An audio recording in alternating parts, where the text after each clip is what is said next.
YouTube? We back with another reaction video, and this one is the difference between the UK, Great Britain, and England explained.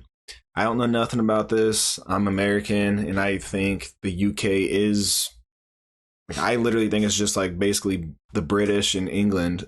So we're gonna check it out and see what I can learn. I'm excited to watch this one. It's a requested video. Please smash that like button, comment whatever video you guys want me to react to, or what country you guys are from, and subscribe. And yeah, so let's get to it. I'm excited for this one, and let's check it out.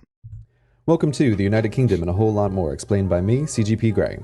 The United Kingdom, England, Great Britain, are these three the same place? Are they different places? Do British people secretly laugh at those who use the terms incorrectly? Who knows the answers to these questions? I do, and I'm going to tell you right now. For the lost, this is the world, this is the European continent, and this is the place we have to untangle. The area shown in purple is the United Kingdom. Part of the confusion is that the United Kingdom is not a single country, but instead is a country of countries. It contains inside of it 4 co-equal and sovereign nations. The first of these is England, shown here in red. England is often confused with the United Kingdom as a whole because it's the largest and most populous of the nations and contains the de facto capital city, London. To the north, I thought that whole thing was, excuse me. I thought that whole thing was England on the right side.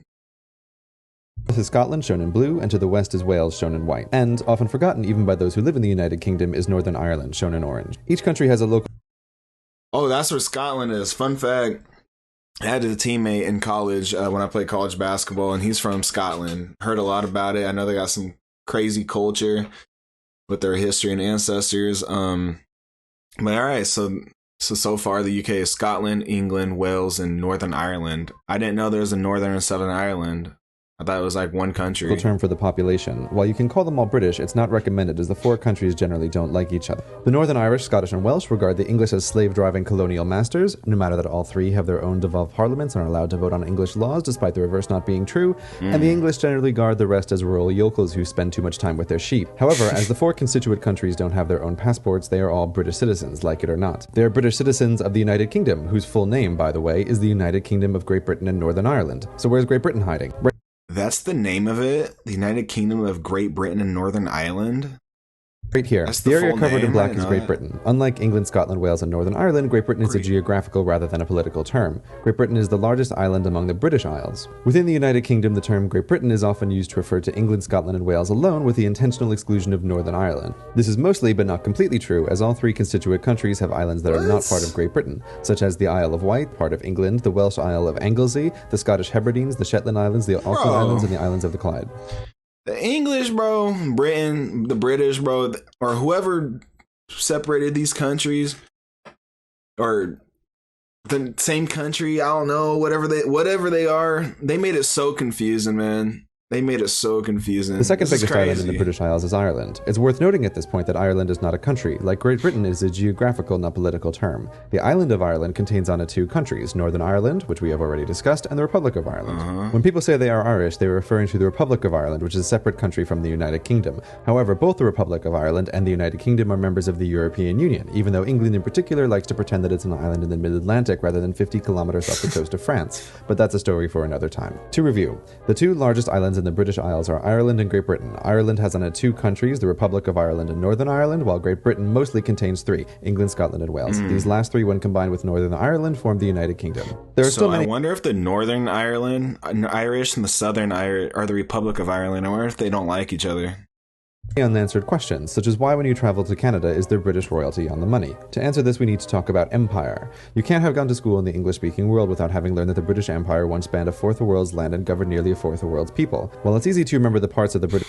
Yeah, so even in America, we definitely learned that the UK or Britain, Great Britain was like the powerhouse of the world. They're like the America of, way back then.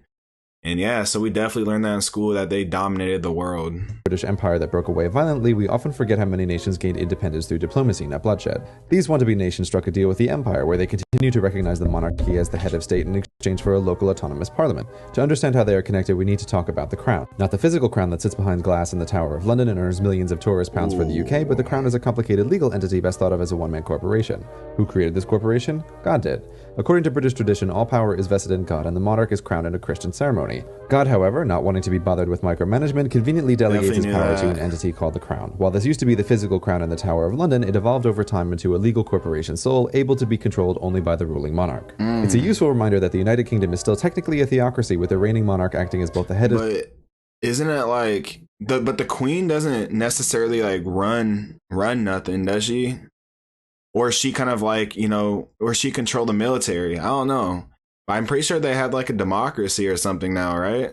Or am I tripping? The supreme governor of the official state religion, Anglicanism. Such are the oddities that arise when dealing with a 1,000-year-old monarchy. Look at those buildings. Back to Canada and the rest. The former colonies that gained their independence through diplomacy and continue to recognize the authority of the Crown are known as the Commonwealth realm. They are, in decreasing order of population, Canada, Australia, Papua New Guinea, New Zealand, Jamaica, the Solomon Islands, Belize, the Bahamas, Barbados, St. Lucia, St. Vincent and the Grenadines, Grenada, Antigua and Barbuda. Shout out to Jamaica. That's where my ancestors are from.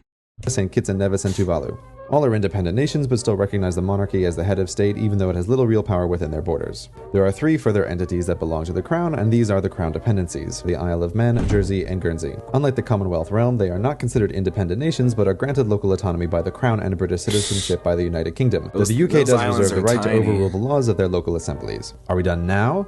Almost, but not quite. There are still a couple of loose threads, such as this place, the tiny city of Gibraltar on the southern coast of Spain, famous for its rock, its monkeys, and for causing diplomatic tension between the United Kingdom and Spain. Or what about the Falkland Islands, which caused so much tension between the United Kingdom and Argentina that they went to war over them? These places belong in the last group of crown properties known as British Overseas Territories. Yeah, UK wanted it all back in the day, bro, the British. But their former name, Crown Colonies, gives away their origin. They are the last vestiges of the British Empire. Unlike the Commonwealth realm, they have not become independent nations and continue to rely on the United Kingdom for military and sometimes economic assistance. Like the Crown dependence... Which, for those little countries like that, the little tiny islands, I feel like that's a good thing to have like a global power run, or, you know, run you, because then it's like, if someone tries attacking you or wants your resources, they have to go through the British military, the UK military, and on top of that, you know, America's getting involved because we have their back and they have ours. Everyone born within their borders is a British citizen. The Crown colonies are, in decreasing order of population, Bermuda, the Cayman Islands, the Turks and Caicos Islands, Gibraltar, the British Virgin Islands, Equatorial and Dikelia, Anguilla, St. Helena, the Ascension Islands, Tristan da Cunha, Montserrat,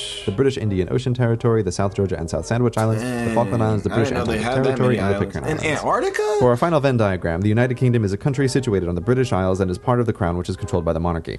Also part of the Crown and the British Isles are the Crown dependencies. The independent nations of the former empire that still recognize the Crown are the Commonwealth realm, and the non-independent remnants of the former empire are the British Overseas Territories. Thank you very much. I thought the Bahamas was American. I thought the Americans, I thought that was the USA territory now. I could be mistaken. I know this video is from 2011, but I could be mistaken. But I felt like, yeah, I feel like it's American territory now, which I could be wrong. Very much for watching. I might be just thinking about the Virgin Islands. Yeah, so I mean, that was a crazy video. I learned a lot, and yeah, that was a crazy one. Please smash that like button, comment where you guys are from, like I said before, and hope you hit that subscribe if you enjoyed this content. But yeah, I learned a lot about it, and man, crazy.